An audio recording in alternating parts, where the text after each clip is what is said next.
C'est ma maison. Obéissez-moi. Quoi que vous disiez, maman va vivre dans cette maison. Dès que je me suis fermement opposée à l'idée que ma belle-mère vive dans sa maison, mon mari, Jacques, s'est mis en colère comme un feu furieux et a dit cela. J'ai froncé les sourcils et j'ai répondu que cette maison m'avait été léguée par mes parents. Pourquoi Jacques se vante-t-il que c'est sa maison alors que c'est la mienne? J'ai pourtant essayé d'avoir une conversation décente, mais si Jacques continuait à prendre une attitude autoritaire, pensant qu'il pouvait me faire obéir, il a haussé le ton et a dit, « C'est moi qui paie le loyer. Cette maison est donc la mienne. Ce n'est pas la tienne. » Les mots me manquaient. Je ne te fais même pas payer. Comme je ne pouvais rien dire, Jacques a cru qu'il avait gagné, a reniflé et s'est assis sur le canapé du salon. J'ai poussé un gros soupir. Je m'appelle Amy. Je vis actuellement avec ma fille, Sarah, qui va être en 4e, et mon mari, Jacques. Nous vivons dans une maison à 2 étages, et Jacques et moi avons commencé à vivre dans cette maison environ 3 ans après notre mariage. À l'origine, mes parents vivaient dans cette maison, mais ils ont décidé de l'abandonner et de déménager à la campagne, parce qu'ils avaient quelque chose à y faire. À cette époque, mes parents ont décidé de nous louer cette maison, à Jacques et à moi, qui étions mariés et avions Sarah dans mon ventre. Je suppose que mes parents étaient préoccupés par leurs revenus, même s'ils avaient déménagé à la campagne. C'était moins cher que de vivre dans un appartement ou d'acheter une nouvelle maison, alors Jacques et moi étions heureux de payer le loyer. Je travaille comme rédactrice en chef d'un magazine et je gagne bien ma vie.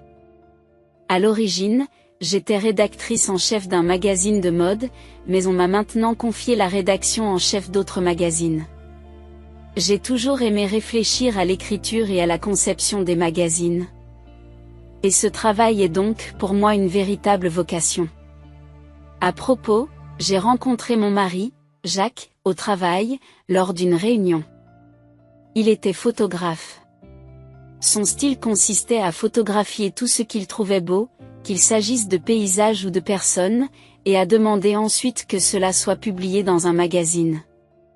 Eh bien, il est rare que ce qu'il photographie et ce que la rédaction veut publier coïncident, alors je suppose que je gagne plus. En fait, il est photographe indépendant, ce qui fait que ses revenus ne sont pas stables et qu'on ne peut pas compter sur lui. Au milieu de tout cela, nous avons fini par élever notre fille, Sarah. Je suis occupée par mon travail à la rédaction, mais comme Jacques est photographe indépendant, il ne sort pas quand il n'en a pas envie, et il n'a pas de travail ou quoi que ce soit. J'ai donc laissé notre petite fille à Jacques. J'ai un revenu stable, je pensais donc qu'il était tout à fait naturel de répartir les rôles de cette manière, mais il y avait quelqu'un qui rejetait catégoriquement notre répartition des rôles. C'était la mère de Jacques. Pour moi, c'est ma belle-mère. Ma belle-mère ne croyait pas nécessairement à la supériorité des hommes sur les femmes, mais elle avait une personnalité qui ne pouvait pas tolérer que son propre fils s'occupe de l'enfant ou des tâches ménagères. Aussi, lorsqu'elle a découvert que je travaillais à l'extérieur et que Jacques s'occupait de l'enfant et des tâches ménagères à la maison, elle est devenue furieuse.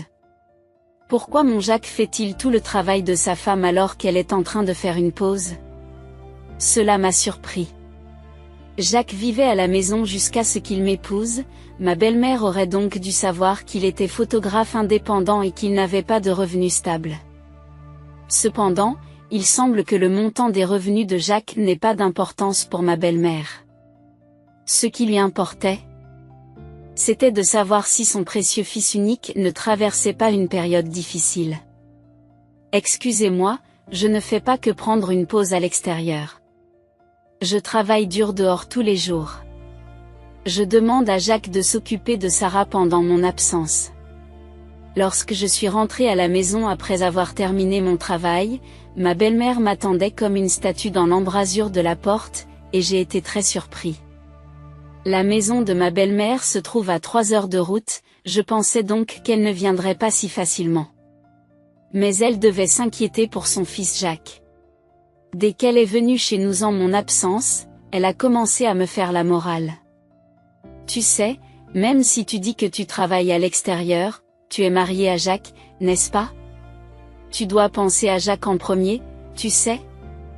Et pourtant, tu refiles l'éducation des enfants et les tâches ménagères à Jacques.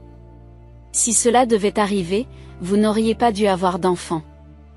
J'ai involontairement réagi aux paroles de ma belle-mère par un nous. Je savais que ma belle-mère ne m'aimait pas. Après tout, son fils était la personne la plus importante pour elle, et elle devait donc m'en vouloir, à moi qui lui avais volé son fils par le mariage. Malgré tout, je pensais qu'elle chérirait la vie de couple de son fils et l'enfant né entre son fils et moi. Mais il semble que je me sois trompée. Ma belle-mère ne s'intéressait vraiment qu'à son fils, Jacques, et considérait tous les autres comme une nuisance. En plus de ne pas m'aimer, elle a commencé à dire qu'elle n'avait pas besoin de ma fille Sarah non plus.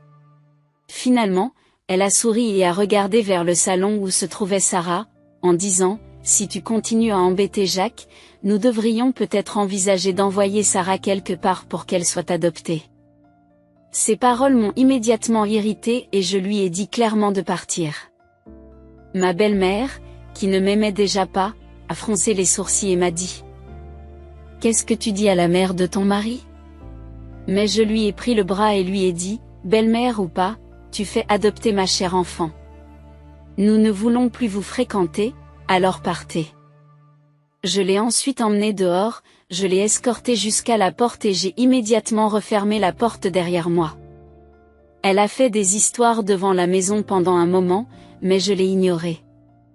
Pendant ce temps, Jacques faisait quoi, me direz-vous?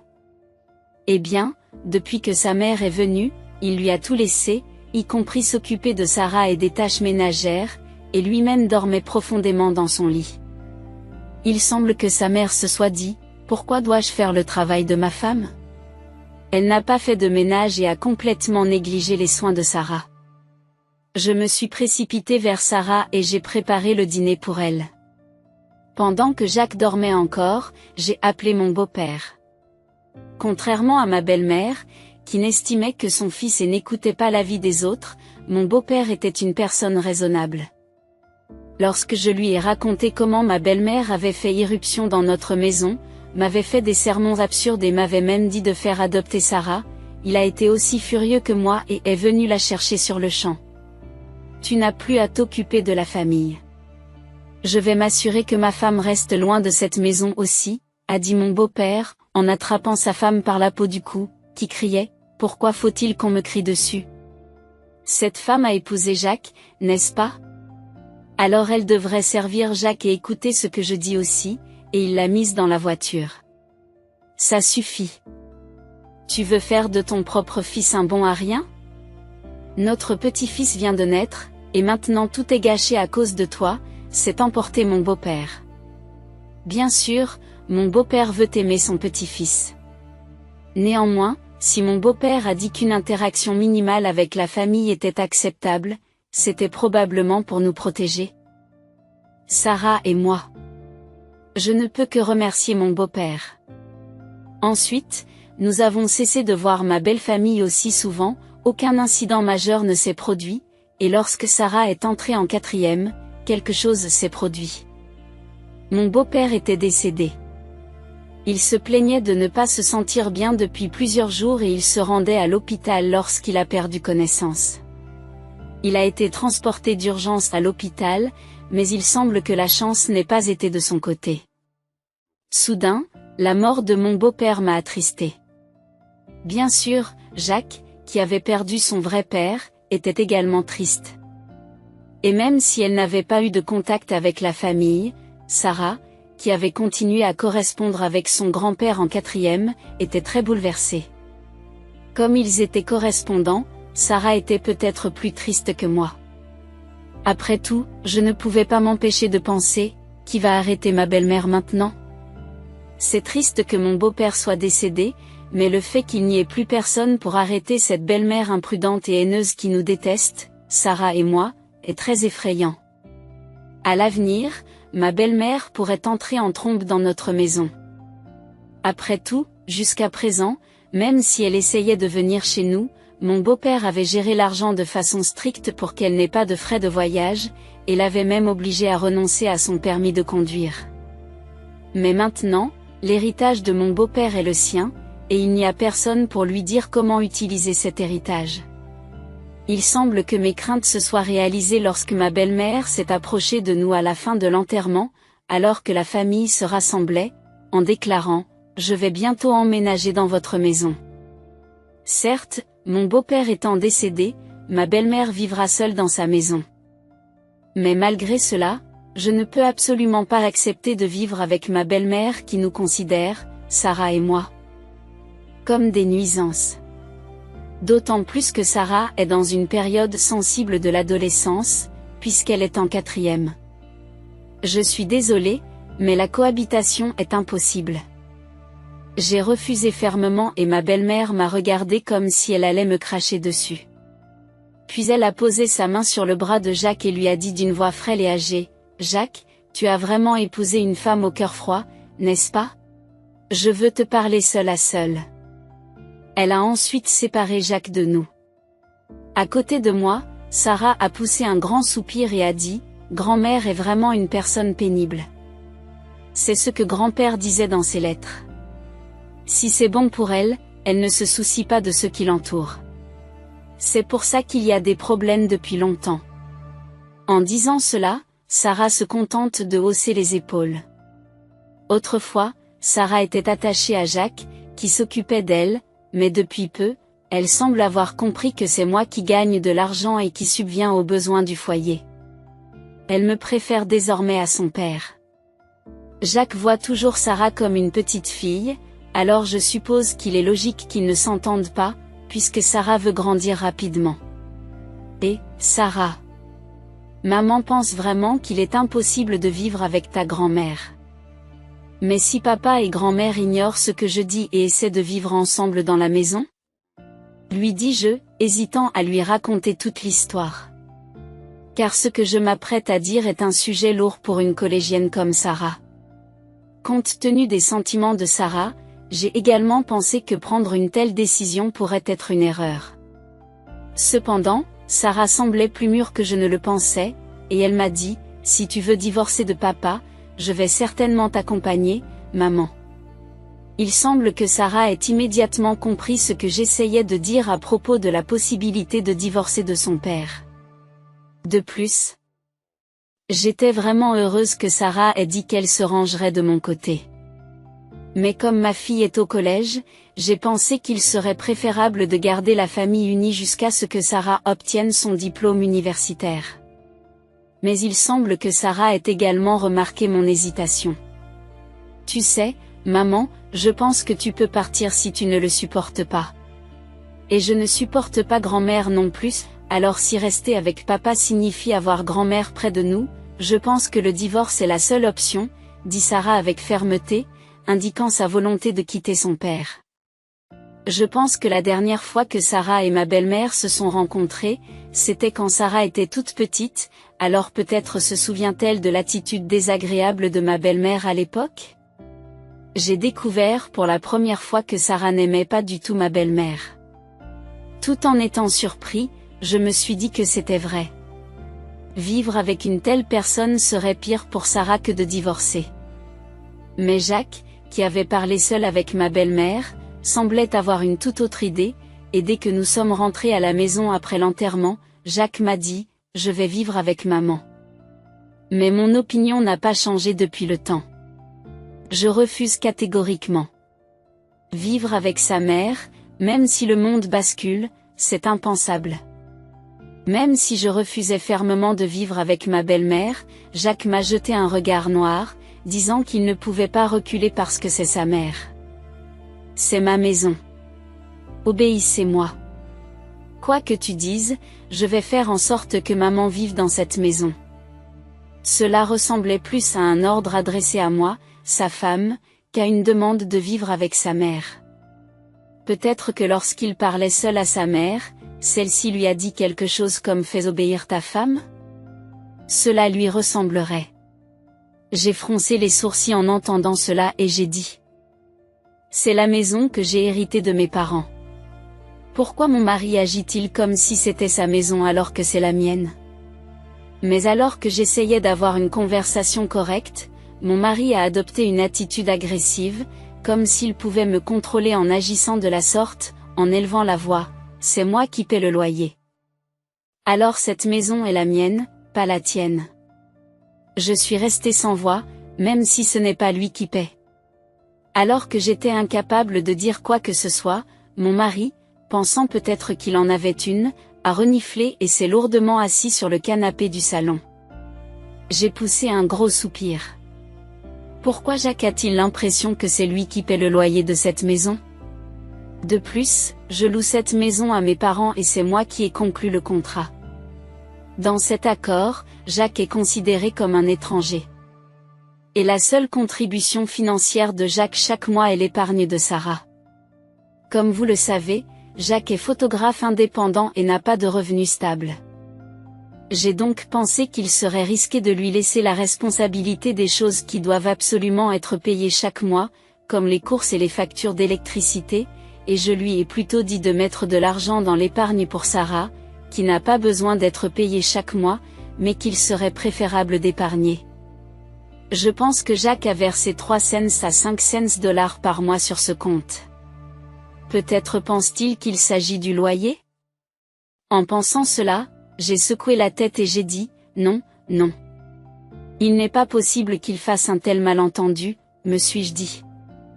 Mais j'ai eu beau y réfléchir, le seul argent que Jacques a payé, à part les cadeaux d'anniversaire de Sarah et d'autres dépenses imprévues, c'est à peu près ça.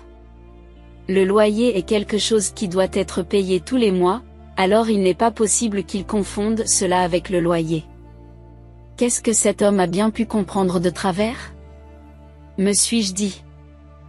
Et j'ai immédiatement parlé à Sarah. Sarah, qui avait apparemment écouté Jacques et moi dans le couloir à l'extérieur du salon, a haussé les épaules et a dit que c'était sans espoir maintenant. Grand-père m'a dit que papa avait été gâté par grand-mère et qu'il pensait que tout le monde autour de lui ferait ce qu'il disait. Mon beau-père avait l'habitude de dire quelque chose du genre, « Avez-vous l'intention de faire de mon fils un bon à rien ?» lorsqu'il venait chercher ma belle-mère à la maison, et j'ai fini par comprendre ce qu'il voulait dire. Plus ma belle-mère gâterait Jacques, plus Jacques deviendrait un bon à rien. Et, par conséquent, cela nous avait affectés de la pire des façons. Le divorce a été décidé entre Sarah et moi, mais cela mis à part, ma belle-mère va faire irruption dans notre maison. Dans ce cas, d'autres mesures seront nécessaires. J'ai appris le jour où ma belle-mère venait de Jacques et je l'ai dit à mes parents. C'est tout à fait normal. Les propriétaires de cette maison sont mes parents, et actuellement, ils la louent à notre famille, donc si ma belle-mère dit arbitrairement, je vais vivre ici, nous devrons appeler les propriétaires de la maison. 1 heure avant l'arrivée de ma belle-mère, mes parents sont arrivés à la maison, et Jacques était paniqué, disant, « Pourquoi les parents d'amis viennent-ils à la maison ?» Même s'il pense à tort qu'il paie le loyer, il doit comprendre que cette maison appartient à mes parents et que je ne fais que l'emprunter, c'est probablement pour cela qu'il panique. J'ai bien expliqué à mes parents ce qui s'est passé, et mes parents ont donc jeté un regard sévère à Jacques depuis le début, en lui disant, « Jacques, tu es le mari d'Amy et le père de Sarah. Pourtant, même s'il s'y oppose fermement, tu sembles vouloir forcer ta mère à vivre avec toi. Et cette mère vient ici aujourd'hui, dit mon père à un Jacques tremblant, qui répondit, « Mais, papa est décédé. » Mon père poursuivit, « Et alors? Juste parce qu'elle est seule? Il y a d'autres moyens si elle est seule, mais tu négliges la famille que tu devrais protéger et tu appelles ta mère dans cette maison. Alors nous n'avons pas d'autre choix que de vous expulser de cette maison. » Qu'est-ce que c'est? Pourquoi? Cette maison a été confiée à ma fille, pas à vous. Ma fille semble vouloir divorcer, et nous ne vous laisserons pas vivre ici avec votre mère.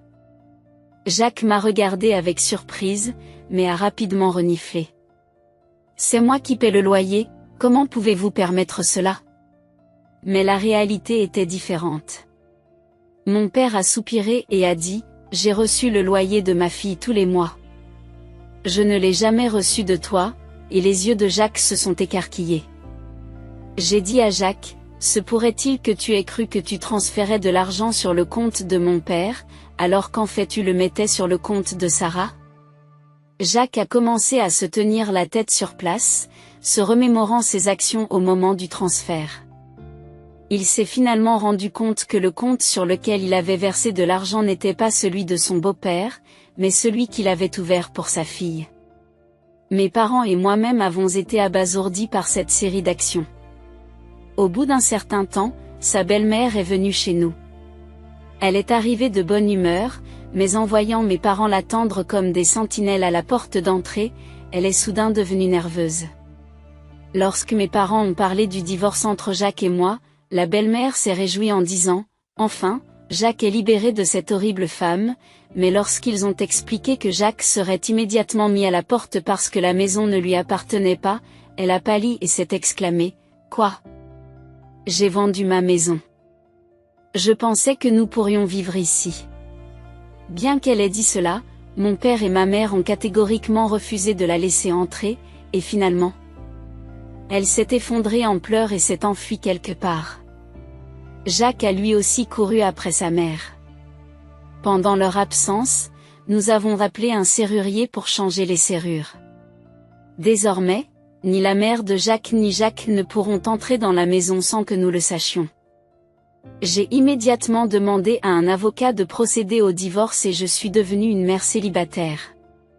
Sarah a également déclaré à propos de notre divorce, c'était une décision audacieuse, mais je pense que c'était une bonne chose. Papa ne prenait plus du tout de photos ces derniers temps, et il était en train de devenir un clochard. De plus, si grand-mère avait été ajoutée, je pense que mes fonds pour l'université auraient été utilisés. Après le divorce, il semble que Jacques et sa belle-mère aient commencé à vivre dans un appartement bon marché et délabré.